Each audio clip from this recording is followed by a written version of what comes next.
Good evening, and welcome to the early late night live show. The New Hampshire primaries were last night. Moving on, in the past week I've had the privilege of going to see two critically acclaimed films, both Oscar winners, and one of them actually made money, which is kind of an unusual circumstance for most Oscar-nominated films. This experience of seeing two movies within a week has given me great insight into the cost of actually going to the movies. When did $13 become a standard ticket price? For once in my entire life, after buying movie theater popcorn, I thought, that wasn't that expensive. This is ridiculous. The two movies I saw were 1917, a World War I movie based around the trials of two soldiers as they risk all to save thousands, written and directed by an acclaimed director. I also went to see Jojo Rabbit, a film about a young Nazi boy who was put in a very difficult situation surrounding a Jewish girl hiding in his house. This film was written and directed by a goofy guy who plays an imaginary Hitler in the film, and it is delivered with the same type of reverence to history as Monty Python's The Holy Grail, with the storytelling style of someone who keeps interrupting a really touching story being told to express his views on weed and public flatulence. In short, it failed to deliver on two things that are the most sellable things in film history. Nazis are bad, and making fun of Hitler is fun. This film had two jobs, and it failed on both accounts, creating a film that is too goofy to take seriously and too serious to laugh. People are going to be mad at me about this, I know. Anyways, it's the early late night live show on every Wednesday night from 7 to 8, so let's roll those opening credits.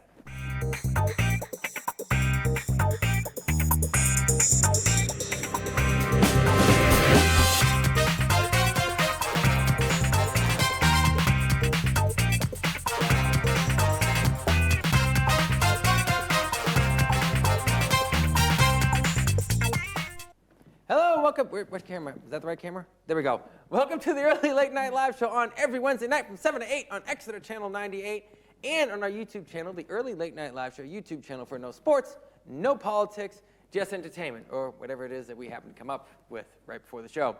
Anyways, I want to say a real disclaimer right off the bat. I just crapped on the film Jojo Rabbit because I didn't like it. I was glad that I went to go see it. My girlfriend Hannah really liked the film, and she said the goofy aspect versus the serious aspect helped it, in her opinion. Me, I didn't think it helped it, but 1917 was great. So if you really like the film, I'm not crapping on you for liking the film, but I'm crapping on the film because I didn't like it. So that's all I'm saying right now. Anyways, we have a special guest, Giuseppe Mignano is here, and I'm really glad we have a paisan. We don't normally have a lot of, we don't normally have them. They're not really allowed in this area too often, Things happen, okay? right? Don't worry about it. Hey, that's it. Right, yeah. But anyways, sitting with me always, unfortunately, is my sister KJ. Hey, everyone. Yeah, she's here. Yeah, I'm here. And the man who just enjoys being here because he has awesome sweaters.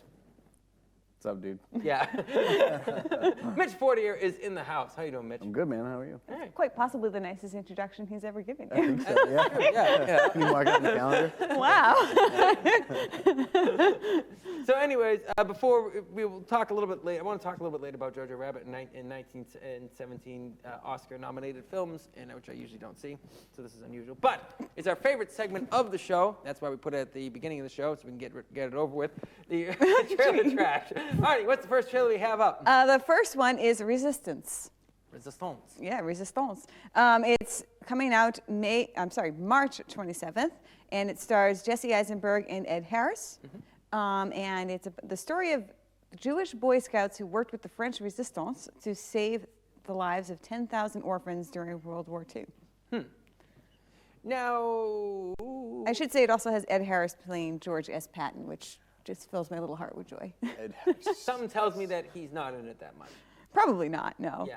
Because once he comes in, the war's over.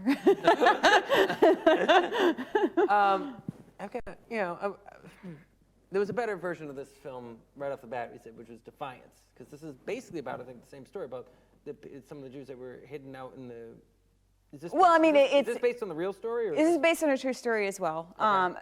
Obviously, a lot of the dynamics are different. They're not hiding out in the woods. They're not completely surrounded by enemies, like they were in Defiance. And it's really more about children, saving other children. So, so it has a different feel to it.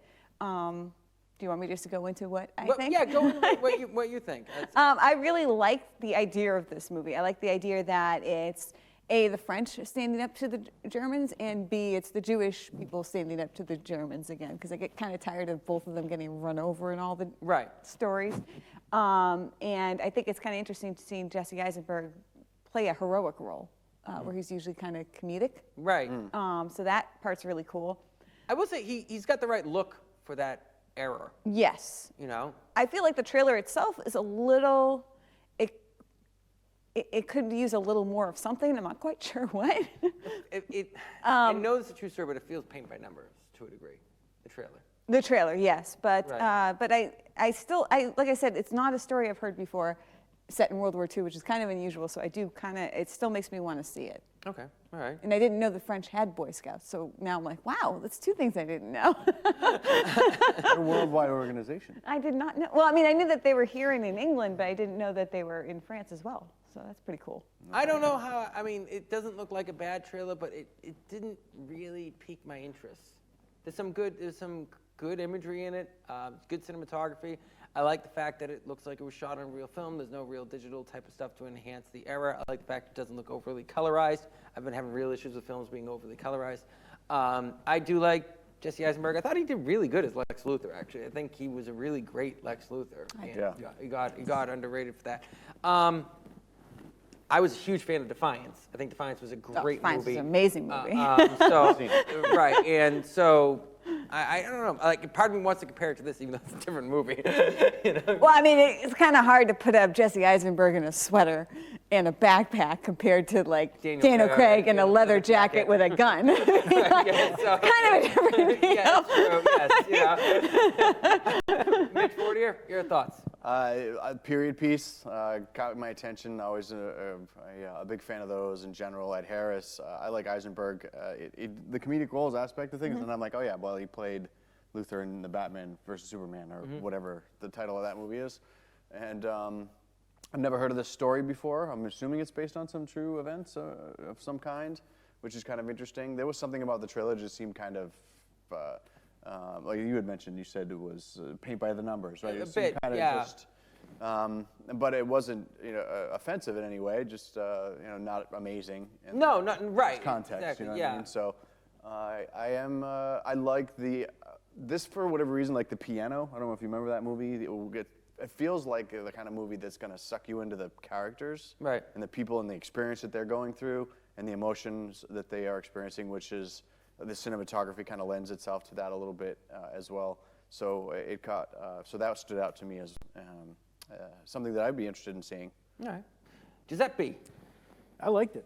All right. I thought it was great. It fascinated me. I definitely am probably going to go see this movie. All right. The cinematography is great. I loved when I watch a trailer, I'm always critiquing it like, kind of seeing where they put the cameras, different angles, because I try to use that stuff with my own projects as well. So there's a lot of really nice shots that I admire in this movie, and I think I'm definitely going to go see it when it comes out. So yeah, I give it a thumbs up. All right, we're not doing the rating yet. Just slow down. All right. Arnie, what's your rating? I'm going to give it 1 thumb up and like 1.5 thumbs because I don't know.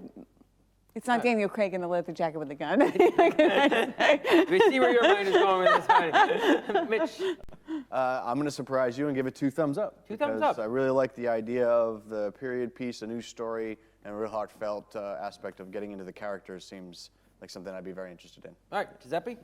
1.5. Okay. Yep.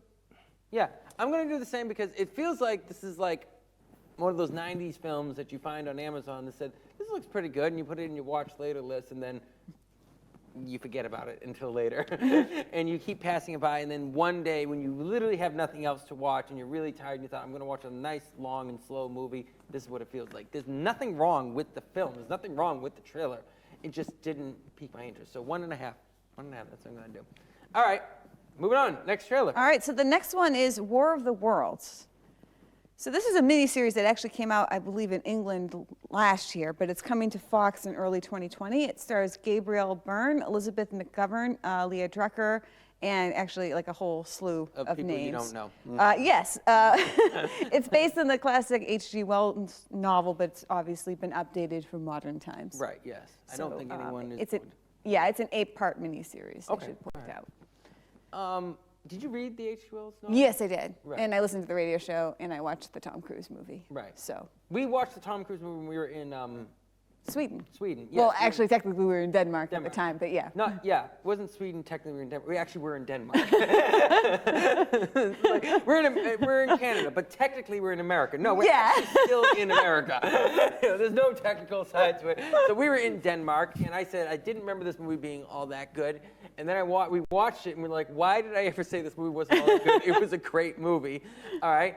And so I got excited about this trailer.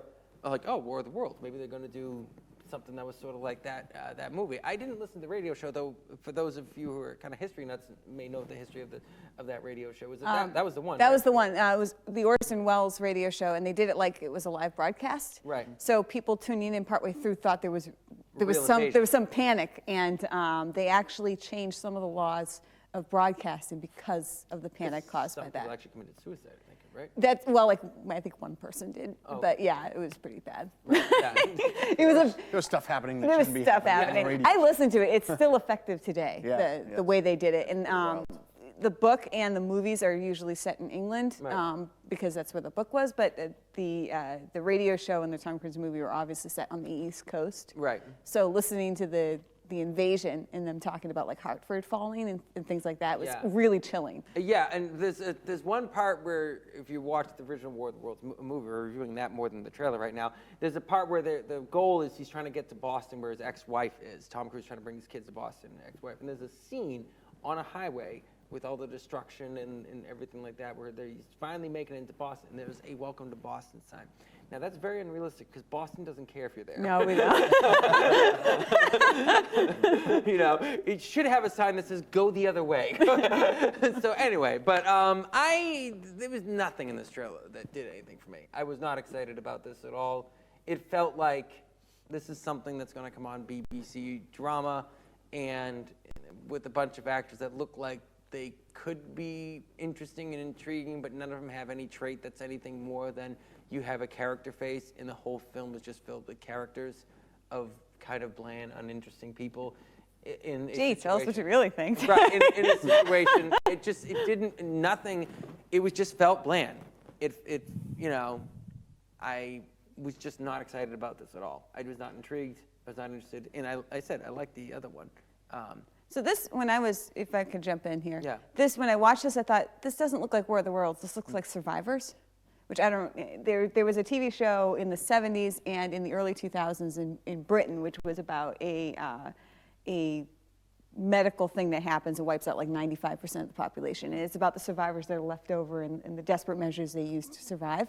Our obscure bits of information about Yes. Right? Yeah. The early 2000s show, I read the book for that, which was set in the 70s, and I watched the show, which was set in the early 2000s. The show was excellent. The book was so-so, but the show was excellent. It was way more exciting than this looks. All right. This hasn't been particularly good rating for the show. Mitch, your thoughts? I'm not going to make it any better. At first, I started watching when I was watching the trailer, I'm like, this looks like it's going to be a really cool movie. I was getting into it for a while, and thinking to myself, all right, War of the Worlds, classic story, love it. I would love to see another really good film be done with it. And so I had unknown characters and things that people I didn't really know. It was kind of intriguing, but then I realized when the trailer was over, I realized it was a series, and then it's only available on Epix, which is another subscription service. That tainted my view of it overall. Then I realized the fact that it is a series, and there was nothing about the ships in the trailer. There was nothing about. It felt super thin. I had no reason to really care about the characters from this trailer. There was nothing to the story. It was just a bunch of people running around in mayhem and chaos and destruction. And I thought it was boring, as hell. Yeah. So, and with that, I will turn it over to Giuseppe. I think the Steven Spielberg movie is probably going to be better. Yeah. Yeah, and I didn't even like it that much. I think that about says it all. Okay, I'm going. If you can't guess my rating on this, 2 thumbs down. Arnie, your rating on this? Mine is just too flat because it's just like meh. All right, Mitch. I'm a solid thumb down, and this one kind of wants to do because it's the War of the Worlds, and I have but yeah, that's. Giuseppe? Yeah, 2 thumbs down because I'm not that interested, and I don't have Epic, so I'm probably not going to watch it. Yeah, I was watching the trailer, and a friend of mine from work was sitting right there. He said, "You just kind of looking over my shoulder, watching the show every now and then." He goes, "Epics." Yeah, that's where they put all their B movies, isn't it? On that note, Ouch. On that note, it's our late night live show on every Wednesday night from 7 to 8, Exeter Channel 98. And when we come back, we'll be having a little conversation with our special guest Giuseppe. We'll be right back.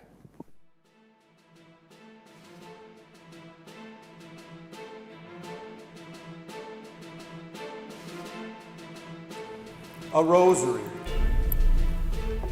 It doesn't look like much. What I'm holding in my hands is quite fragile, just a string of beads. But what you can't see, and what I can't see either, but God can, and Our Lady can, and the saints can, and the angels can, both the holy ones and the fallen ones. What they see me holding in my hands is a sword. The most powerful, fearsome-looking sword you could possibly imagine. What I have in my hands is quite possibly the most powerful weapon on the planet.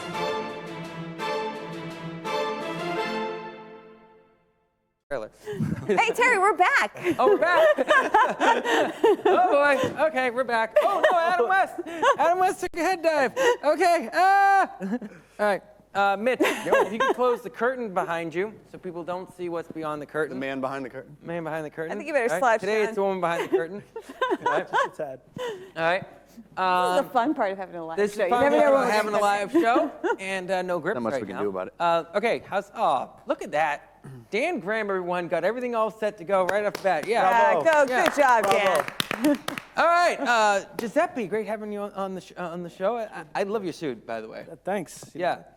I'm going to put my Red Wing boots down now because they don't match with everything that's going on there. But you're a filmmaker. You're a well-traveled man. So tell us a little bit about you work for National Shrine of Divine Mercy, right? Right. So what's your role? with that? So I am their videographer, their cinematographer. I go to different events. I film things at the shrine. Sometimes some of our stuff gets aired on EWTN. That's cool. You know, I pretty much go where they send me, and it's all over the country. We went to Poland and filmed a documentary about St. Stanislaus. We went to Rome and filmed his ordination. No, not his ordination, his canonization. Wow.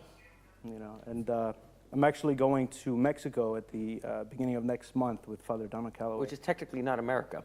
Right. well, it is, but you know. Not the United States. Right, yeah. Right, yes. Which is technically also not Sweden nor Denmark. Wow. So, totally sorry. Anyways, so how did you get to where you are today? Sure. So let's see. I started with filming music videos in Florida. Oh, cool. And then I entered the seminary, and when I entered the seminary with the Marians, I was filming their ordinations, all their different events. And when I left the seminary 2 years later, I went home and worked at my family's garden center in a landscaping firm.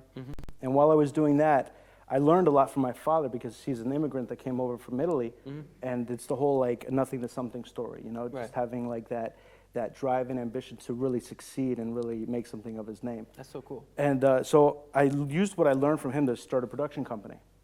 So I started filming weddings, commercials, music videos, promotional videos, building websites in South Florida. And then I did that for a few years, and I was offered a job in Wisconsin for the Marians. And I wanted to come back and be a part of the Marian Helpers, you know, just a part of Stockbridge, but I was in Wisconsin for 2 years. And then there was a position that opened up here to pretty much do their videos full-time. Wow. And I was doing it like kind of part-time from Wisconsin while being a property manager at a monastery there. Wow. So I moved here, and then I started just filming all of their events. I did a documentary with Father Donald Calloway on the Rosary, and we Which flew I think out. we have a copy here, Yeah. right? Yep. So, you guys want to take a look at that. The model right there. There we go. You could purchase that at shopmercy.com or shopmercy.org. Just For throwing more it out there. information. Yeah, for more information. For more information, we're on public access. Oh, We have okay. more Yeah. information. Sorry about that. More information. All right. Anyways, so we did that project on, with no budget. There was no money that we used for that. So a lot of it was just filming a bunch of B-roll myself, and a lot of subscriptions that we had for aerials and stuff. And then I bought a drone to get some cool shots with swords and with Father Don at a parish in Wisconsin where we filmed it. Now, I got to ask you this, okay? So you've done documentary stuff, but you started off by doing commercials and music videos. Right. Now, music videos, you typically have a song, and then you make the music video around the song. Right, correct. Now, going from that to documentary work, my experience going from narrative film to documentary work, you're pretty much doing what you do with a narrative film, except backwards. Yeah. Okay, No, so what was your experience with that? I used what I learned from filming music videos, because I love, there's something about coming up with different ways or different places to put the camera. Yes. Like there's a music video I filmed in South Florida where I thought it would be really cool if I was rapping into the camera, but laying down on the ground, but the ground would be moving underneath me. So I created this contraption on a tractor that we had at my family's nursery. And I put this flat board, and I had a friend of mine hold the camera up, and I was laying like half in front of the tractor while I had one of my guys driving the tractor. And my buddy Tyler's like filming, like facing down, and like I'm looking up, rapping into the camera, and the ground is moving behind me. So I'm always looking for different ways to film, scenes like that. And so, and I use that. Like when I filmed the documentary, whenever all the B-roll that I had to film, I was just like, I would say a quick prayer and go from there. The Holy Spirit, just like when you're working on like religious stuff, you kind of become the instrument. Right. You do become the instrument, because when you just say fiat and let everything just flow, there's so many inspirations that come that are absolutely amazing. That's awesome. Now, but we gotta talk about something. You had an experience where you were literally bodyguarding Jesus at some point. Right? Yes. So I went on a pilgrimage with Father Donald Calloway and Jim Caviezel to Israel, and we went to all the different holy sites with 206 tours, and it was a pretty big pilgrimage. And there was one day where we had to go to Bethlehem. Right. We were going to tour, all the different sites and where Jesus was born, and but the bodyguard that the government gave Jim Caviezel couldn't pass the border, because he couldn't go into Palestine. So they pulled, the people in charge of the group pulled all the biggest guys into this small room, and we talked with the bodyguard, and they pretty much told us that, okay, look, so Jim he wants to go with us to Bethlehem, but in certain areas there have been times when he's had death threats. So we need someone to protect him, but his bodyguard can't go with him. Will any of you be his bodyguard? Right. And so I inside, I'm like screaming, yeah, me, pick me, yeah. But then I'm looking around, I'm seeing the guys, and some of them are a little concerned. Some are like, okay, yeah. But I right away was like, yes. Brett, you hear, I'm hanging out with Jim Caviezel. No, right, because if they're filming a part 2 to the Passion of the Christ,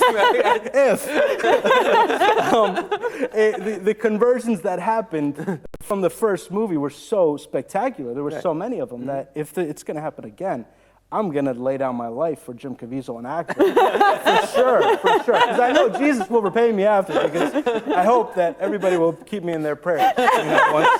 Once I've... So you didn't die. I didn't die. And he didn't die. Yeah, it was great. So successful bodyguard experience. Thank you. So I could put that on the portfolio. I was a bodyguard as well. Yeah. So yeah, if you put that, someone will look and go, "That's Jesus, right?" Well, not really, but yes. Yeah, in a way. Yeah, in a way, it works. Like if you see pictures of him now, he kind of looks like Jesus. Yeah. Yeah. Well, he was just in another biblical film recently too. Yeah. About Apostle Paul. I Apostle think. Paul. Yeah. Yeah. It was a good movie. Oh yeah. Oh, Yeah, it was a really good movie. All Yeah. right. But you also have a podcast, so you man of many talents. Yeah, so the podcast I started at the beginning of this year, and it's kind of like just my thoughts. I get a lot of different thoughts that come to me and projects that I want to do, and I wanted to start a podcast by narrating certain short stories that I've written, Right. with like sound effects, the sound of cars, the sound of gunshots. You know what I mean? Like Oh, real yeah, audio yeah. books. Yeah. And I started it, but it's spacing out because I have so many other projects going on right now that I haven't had much time to keep up with it. You know that feeling. You know, yeah. Yeah. That trying to get hyper focused when I want to do this and I want to do that. Yeah, I wanna do there's this, a right. lot, you know. And, Yeah. and the thing is it's like when you, back to saying fiat, when you take that leap of faith and you do something for the faith, you know, there's so many opportunities that come up. So I need to ask this, okay? For those people who think about the car when you say fiat, can you explain the word? Okay, so fiat, sure. Fiat means so be it. Well, it's what Our Lady, the Blessed Mother, said when the angel appeared to her and asked if she would bear the child of the Lord. And Oh, okay. She So- said fiat. so just like, let your me will be saying- done. Right, Yeah. yeah, So yeah. when I say fiat, I'm not saying the car. I'm not promoting Okay, right, yeah, fiat. yeah. I'm just saying, Though if they want to You know, sponsor it's- the show, all right. Yeah. Maybe I drive a Mini Cooper. I don't know if that's sacrilegious to a Fiat driver. You know, a German British car, you know, compared to that. But anyways, if you want to sponsor the show, if you're watching at all, Gotcha. we just got pulled down for just saying Fiat. We're just it's copywritten at that point in time. So what's next? So what else? What have you got in the works? So right now we are working on a video for the Marians. It's their 350-year anniversary of the founding of their community. Cool. So St. Stanislaus founded their community, and it's been 350 years, and I just finished kind of like a short promotional video for them that I'm sure is going to be aired on their website, you know. But right now we're prepping for the EWTN airing of Divine Mercy Sunday, which is going to be the Sunday after Easter, and it's live in like 100 plus countries. Right. And there'll be like At your 20,000 shrine? Yeah, at our shrine. In Oh, Stockton. wow, that's cool. Yeah. So, So I'll be there. We'll be filming it, and I'll be working on the resets for the little commercials that go on in between the airing of the actual Divine Mercy Sunday Mass. And we understand that type of. Yeah, you know the link. Yes, but- right, yeah, that yeah. type of trouble because, as you can tell, we screwed this up every week. So, I think you guys do pretty good. I think you guys do great. I'm impressed. Yeah. You guys should see this setup. It's pretty cool. but you're a guy who started out doing video production work, and you were able to kind of make your career off of that. One of the biggest things, we have a lot of filmmakers on the show, and a lot of filmmakers turn to video production as a means of steady income in order to supplement their dream.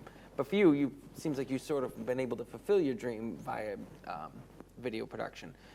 I tried it. It took me in a direction I didn't want to go, and so I ended up not doing it anymore to just focus on filmmaking and found other means of income to subsidize that. What would you, if you were talking to a young filmmaker who's considering doing video production work as a means to subsidize their income for their filmmaking dreams, what would you suggest to them? Right now, a lot of people are getting into YouTube and filming short films and posting them on YouTube and getting a following and making some money from YouTube. Like, I think there's a guy that has a YouTube channel where he makes like, I don't know, $5,000 to $10,000 a month doing reviews on eating McDonald's sandwiches. Right. You know what I mean? So there's so many different channels It's out true. there where there's people making a living and an income off of that.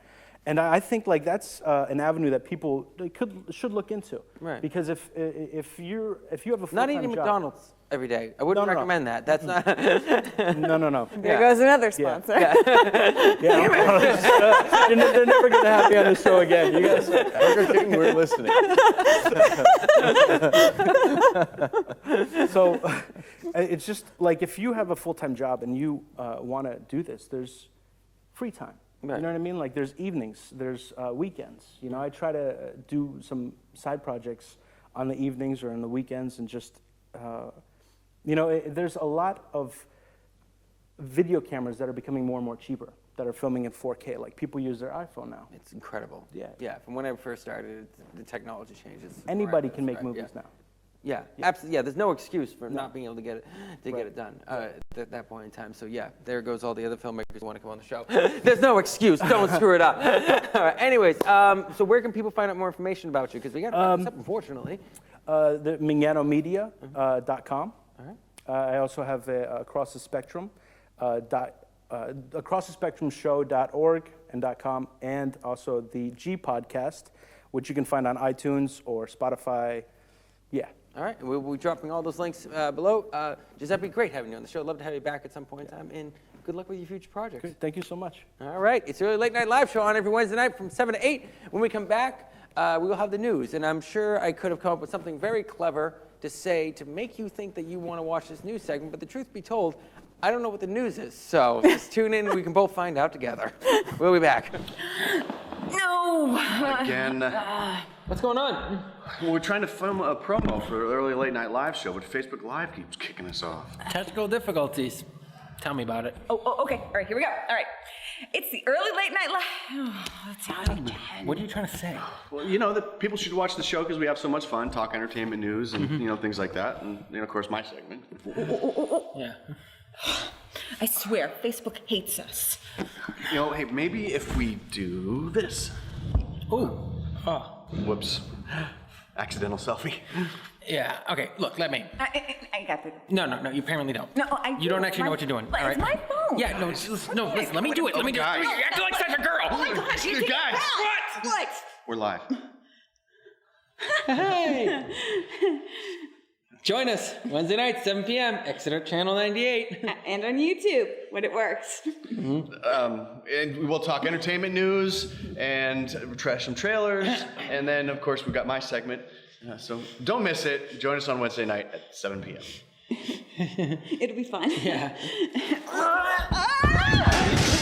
Siblings. Good evening and welcome back to the Early Late Night Live Show on every Wednesday night from 7 to 8 on Exeter Channel 98 and on our YouTube channel. Please make sure to like, subscribe, and share with your friends and enemies alike because we don't judge. Well, we do a lot, but not our audience that much too often. All right, anyways, thank you, Giuseppe Mignano, for coming on the show. But right now, the Early Late Night Live Show is a proud supporter of Annie's Angels Memorial Fund.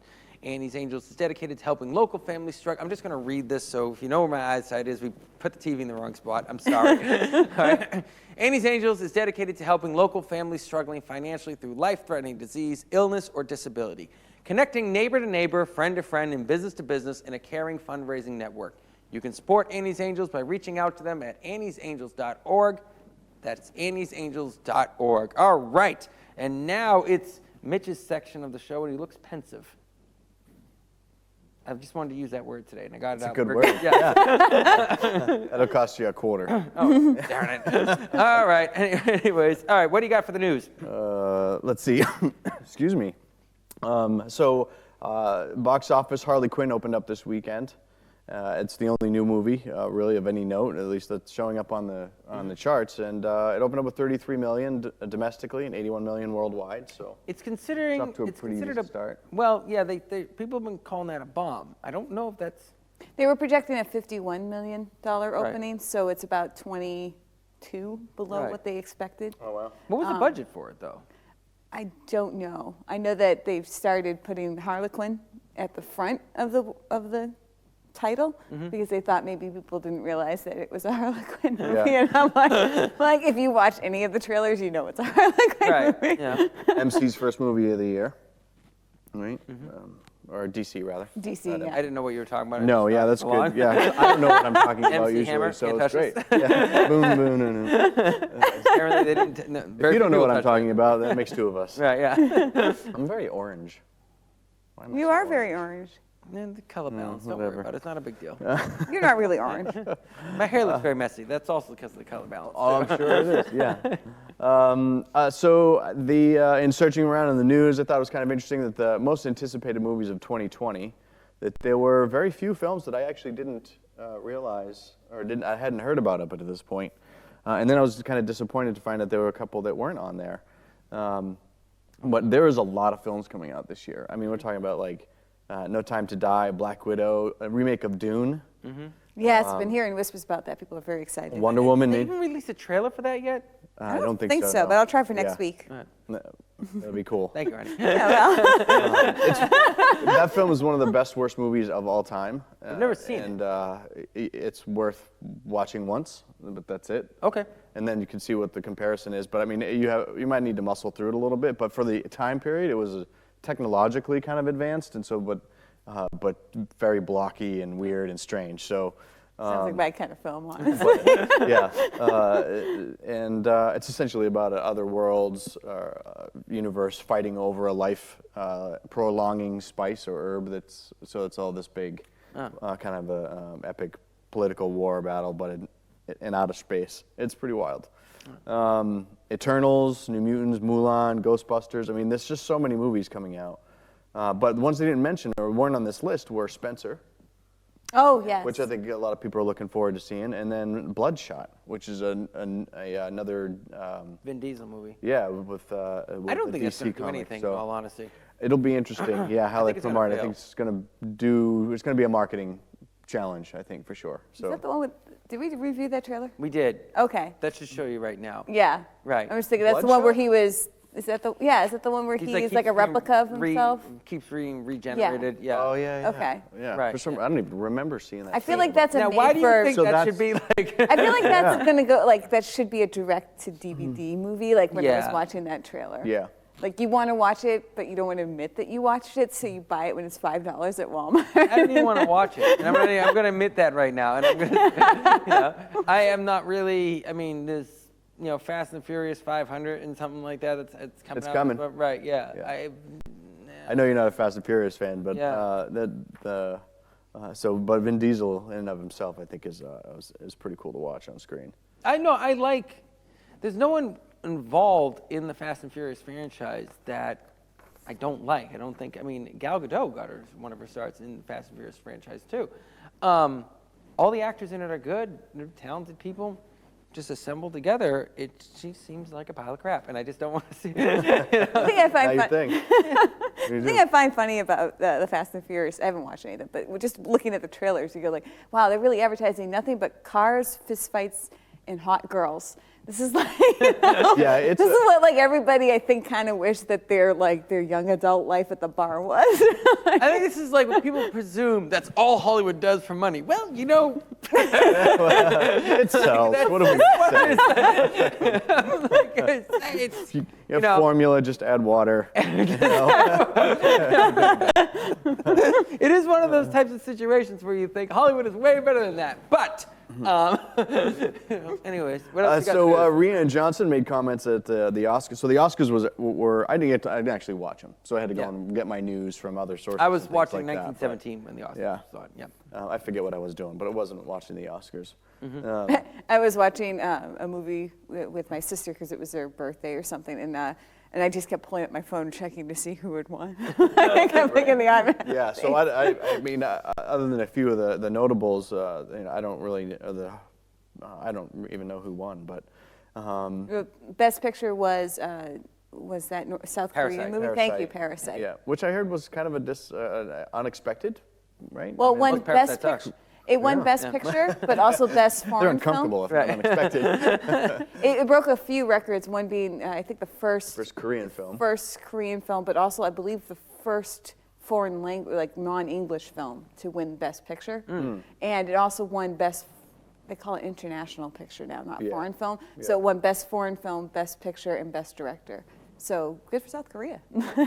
Yeah, and good for what's his name, Bo something or other. Yeah, they said the first thing that he did when he got the 2 Oscars was make them kiss. I just thought was I do remember seeing something about him, like looking at it, Which just goes kind to show of that's a nice- smiling, like he's like, oh. we just don't grow up. I mean, and so on top of that, just kissing Oscars and whatever else. Natalie Portman, wore all the female directors on her dress or embroidered in, which was one of the notables. Spike Lee wore a Kobe Bryant tribute suit, which was kind of cool. Rhea and Johnson wore porg cuffs. Oh my God. Oh my God. They are awfully As cute. a little, and then the story goes that he's like kind of just trying to decide whether or not he was going to do it, and he's like, screw it. Good for him. Come on, For guys. him. People liking Knives Out. Don't be ruining it right now. We're all starting to forgive you. I was actually know, surprised right? that Knives Out didn't get any nominations because I heard so many good things about that. And I just assumed that it was going to be on the list, and it didn't. So, sorry, It's actually Ryan. one film I really did want to see. Yeah, me I too. haven't seen it yet, yeah. So, I know how much we hate cats, or the cats in the movie. We were just like, the film was just looked not awful. So yeah, but apparently a couple people wore cat costumes. It was I forget who it was, but they wore cat costumes to give one of the awards. They're batting the microphone around, like cats, and they're trying to lower the microphone to get it out of their way, but they keep batting it around. It was actually pretty funny to watch. There's a video of Taika Waititi taking his Oscar and stuffing it under the chair in front of him, it's like luggage on a carry-on. I thought that was pretty funny. a little bit different than when Leonardo DiCaprio got his, was it last year or the year before? His first A couple one. years ago, I think. Yeah. Yeah. And they had film of him like waiting for them to etch the name on it, and he's just like a little kid, like it's my Oscar. Anyway, go ahead. So, you guys have you heard of Alita Battle? Battle Angel, Yes. yeah. Yep. We That actually looks trailer. really interesting. Like, I do want to see Did we? that. I have not It might seen have been. that. I here think that week. I think that was BM before Mitch. Okay. Yeah. The Dark Yeah. Times. Oh well, Dark that's true. It came out. Before the what, Dark it was, Times, it came before out in the Mitch 2018, Fortier. I think, right? So. Right. Yeah. And Yeah, I think we reviewed that at the old studio, the studio that does not exist. Nor that season of shows that you shouldn't watch. Yeah, please don't go through our. apparently, fans are getting a little aggressive about their request for a sequel, and flew a banner over the Oscars saying #Alita sequel, and then Oh, wow. Alita fan 'Cause army. We talked about it last week, and it actually had made quite a bit of money. Yes. It was actually one of the top. Yeah, grosses. 400 million worldwide on a $180 million budget or something like that. So it That's a did decent- pretty well. It's enough. And I finally got to see the trailer, and I absolutely loved the trailer because it reminded me of like Final Fantasy or even Ready Player One, just this otherworldly kind of place, and then a little bit of anime kind of a thing going on with the CG and some of the fighting and the characters. It felt very video game, which is a really cool draw. So I want to see the film now. So now I need to go see the film and find out what all this thing is all about. But apparently there's this whole backstory for her they didn't get into, and people really want to see that part of it. Like part of their story is not knowing I've who heard mixed she is. reviews. You know, I mean, what is Adam Newman saying? Alita is terrible. Alita is terrible. Right, Okay. yes. All right. Have you been listening in the whole time, Adam Newman? Because you're probably really mad at me if you were listening to the early part of the show. I'm just saying, you probably would be really mad. So I watched the trailer for Alita Battle Angel. I thought this could go either way. It could either be really good or like really like too much sugary cereal and cartoons in the morning bad. Like that's what I got from it. But I love the Austrian guy that's in it. And I can't remember his name, but I just love watching him. Thank you. I love him. So I'm like, I kind of want to. Technically he's not German. He's Austrian. Is he in Denmark? Yeah. We were there to visit Sweden, and we were there. Yes, yeah. we were there to visit. So it was our Sweden. Swedish trip, but we were in Denmark. Yes, so that's why I got confused. Yes, we stayed in Denmark because we were visiting someone in Malmo, and Malmo, Sweden was right over the border.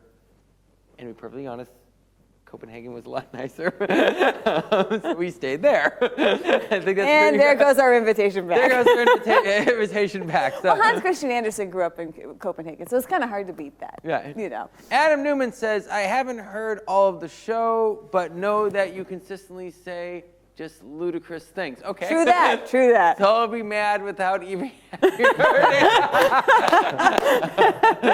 That right there is a fan. I'm mad you're mad at me without me even saying anything. I love it. So a whole bunch of us actually saw Academy Award nominated films. You saw Little Woman. I saw Little Women. Yes. I saw Joker. Yep. Saw Joker. Both We all saw saw Star Joker. Wars. Yeah. You guys- Saw Star We Wars, all but- saw Joker, right? You saw. We didn't all see Star Wars. You saw. That's what I said. Right. Yeah. Nice. That was nominated for sound. I really wanted to see Ford versus Ferrari, and I'm kicking myself that I didn't. Love the soundtrack. I was shocked the soundtrack didn't make it in, didn't get nominated. I've heard nothing but great things about that movie. Yeah, I want to see it still, but He's still out. So. I saw 1917 and I saw Jojo Rabbit, but 1917 as well. You didn't see that. But we got to go to break. And I think we're going to be playing the special thing that I told Dan he was supposed to play, that I sent it, and I'm going to see if it's the thing he's going to play, but I'm not quite sure. So if you're really confused, wait till you see the next thing if he has played. If it's not, it's a normal commercial. Anyways, we'll be right back.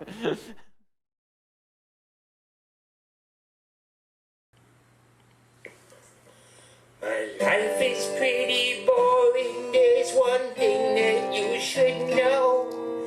In the hurricanes of excitement, my wind will never blow. Before I go full postal and my brains out, I will blow.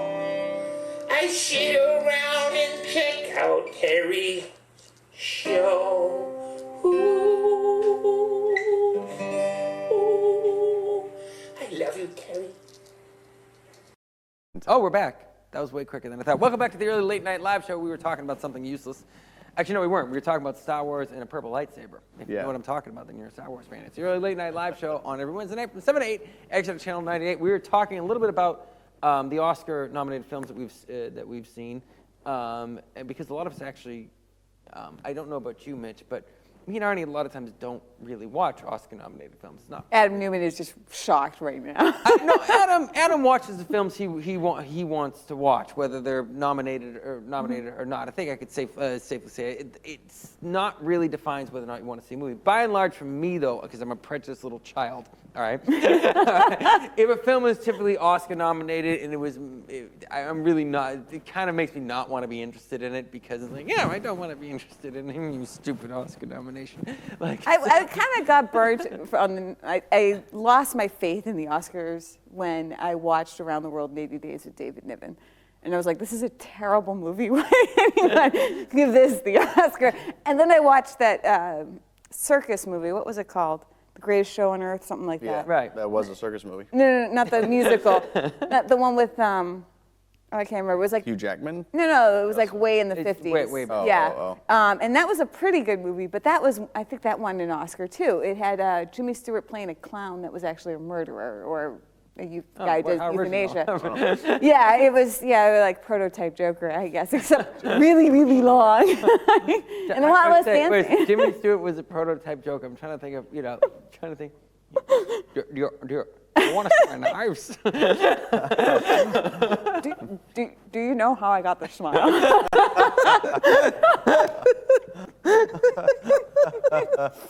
Oh man, we cracked ourselves up. So anyway, the long and the short of it is, I don't really have a lot of faith in Oscar nominations because I watched those two movies. I was going to perpetuate the nonsense with the Jimmy Stewart accent. So really, this is a part of me that really wants to. Go for it. Go for it. No, I'm going to get you, Batman. Sorry. That good.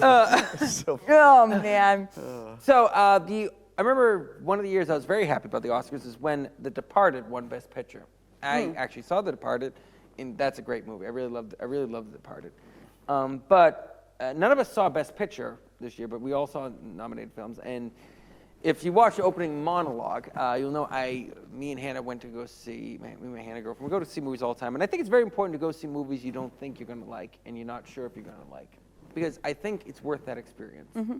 I don't think you should wait for everyone to come on DVD. Risk it a little bit. Now, we went to see Jojo Rabbit, and I wasn't sure if I was going to like it. I didn't think I was going to like it. And truth be told, I didn't like it. There's a big shock. Hannah really liked it. She liked it a lot.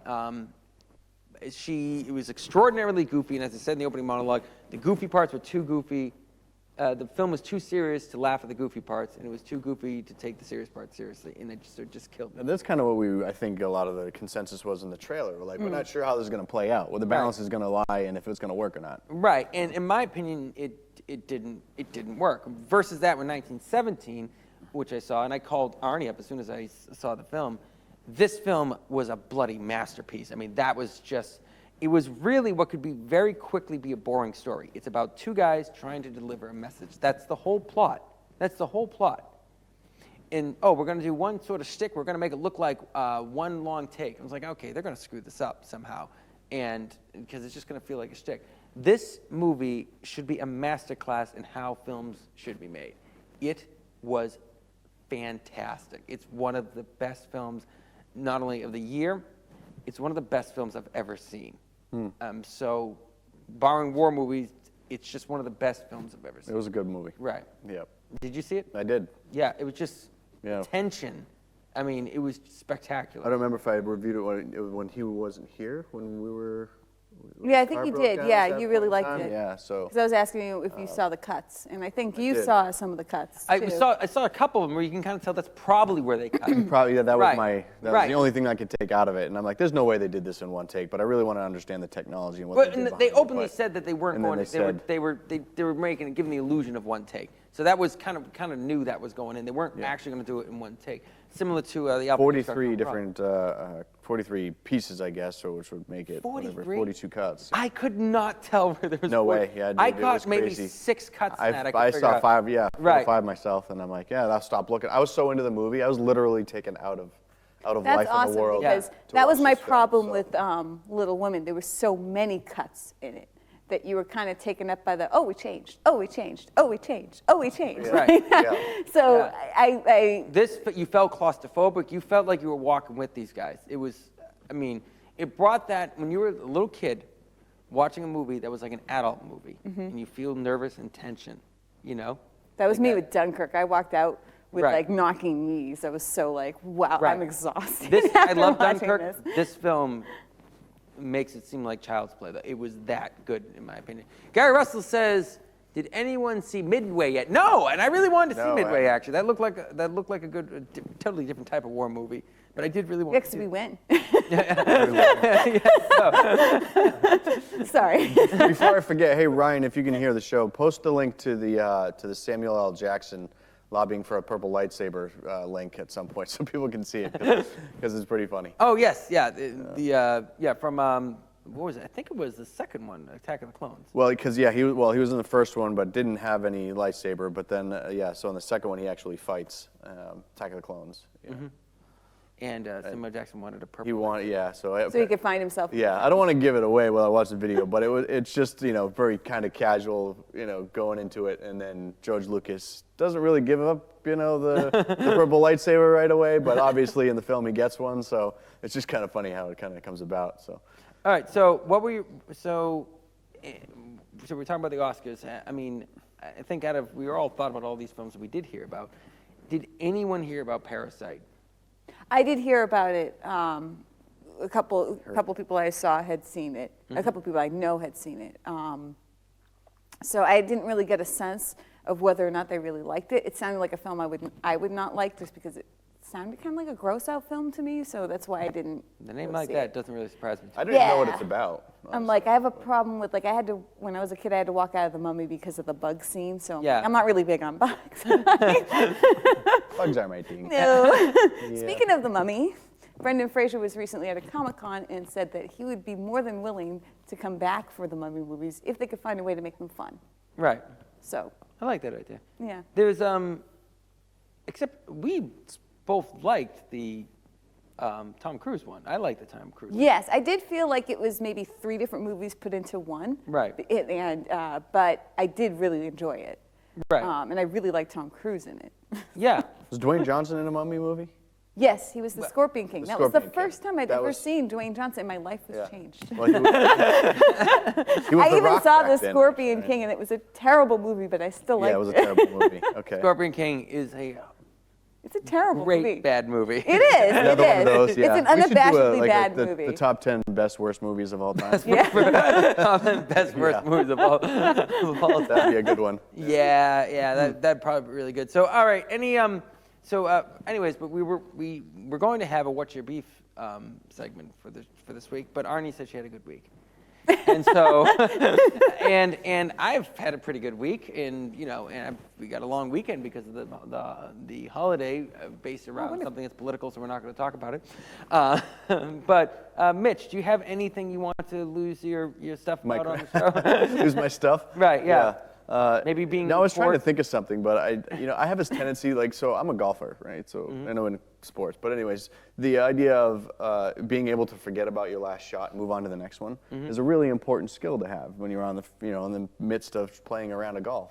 And so I think I have a tendency to just forget about those bad moments in life and those things that I don't feel good about, and and just move on with my day and try to find something a little bit more positive to think about. Stop talking like a mature say, adult. like- You've seen the show.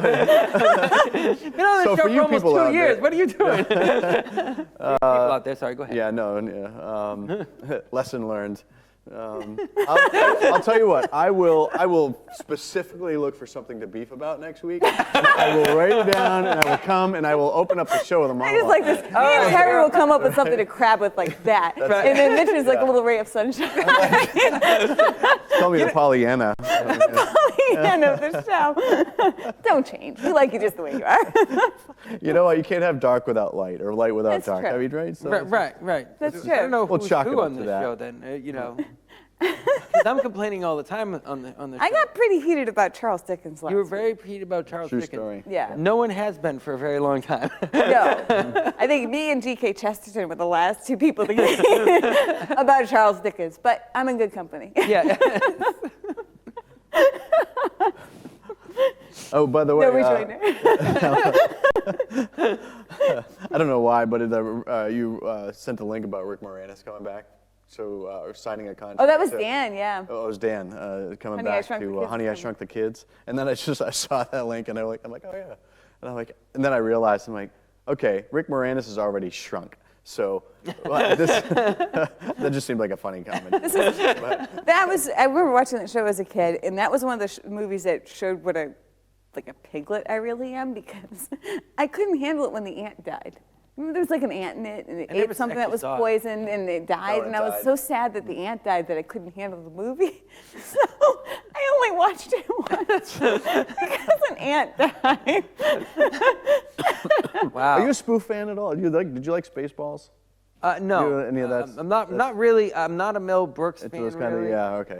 Would have to be a Mel like Brooks Galaxy fan, I mean, Quest. ultimately, I like, so. but Galaxy Quest is brilliant. Okay, Blazing Saddles is not. All right, there's like Galaxy Quest is basically brilliant satire on the sci-fi industry as a film company. All right, and sci-fi world. Sort of like how Tropic Thunder, as much as it is absurd, it's actually very good satire about Hollywood, and that's what made it brilliant. Blazing Saddles is an idiotic movie. I kind of like idiotic movies. I don't know. Right. And it's okay to like idiotic movies, Sure. right? Many people like the Fast and Furious There's a lot franchise. of them, yeah. All right? And- Monty Python's kind of Right. the same genre. Yes, and that was my issue with Jojo Rabbit? It couldn't decide whether it's an idiotic movie or a serious movie. Yeah. Right. But anyways, Arnie, who's our guest for next week? It would be Cara Como. She's coming back Oh. with a new book. Oh, yeah, great. the lady with the blue hair. Lady with blue hair, back on the show. Been a while. It's been a while, but great to have her back. I think it's been almost exactly a year since she's been on the show. That's weird. Really? Yeah. Time Wow. that. So- Time flies. Yeah, especially when you're having fun or you're on the show. All right, Arnie, any final words for the people out there? Word of encouragement. Read Charles Dickens. You'll be a better person because of it. Actually, I can agree with that. Mitch Fortier? Don't look at your last shot. Yeah, I don't know. Just keep your stick on the ice. Okay, all right. I like that. My final words for all you who are artists out there and all have manic kind of wild brains are always going in one direction or another. Our guest talked about making YouTube channels, and I was trying to think about how these YouTube channels, how do they ever get successful? And it's one word. One word is the key to their success. Focus. Simple as that. They focus on doing one thing really, really good. You know? So if you're an artist and you really love something, focus on that. You do that, maybe success will come. But if not, at least you're getting really good at the thing you love. All right, we'll be back next week. And yeah, that's it. Bye. Hey, thanks for watching the Early Late Night Live Show. We are on every Wednesday night live at Exeter Studios in Exeter, New Hampshire, 7 p.m. every Wednesday night. Please make sure to join us next week for more entertainment, comedy, and information that is probably not that important or timely. But no sports and no politics, so there's that. To find out more about my film company, make sure to check out NarrowStreetFilms.com. To find out more about Killarney's writing, make sure you check out KillarneyTraynor.com. To find out more about Mitch and his acting, I'm sure he's got a website. I keep forgetting the name of it. I'll write it down here. To To find out more about the wonderful studio that we produce at Exeter Studio, go to exeternh.tv. They're a great studio and they're doing a lot of cool things. But please make sure to like us on Facebook, and please, please, please make sure to subscribe to our YouTube channel. Hit the notification bell and like, and make sure that you share with your friends and enemies alike, because we don't judge that much. See you next week. Now you've seen the Terry Traynor Show. There's something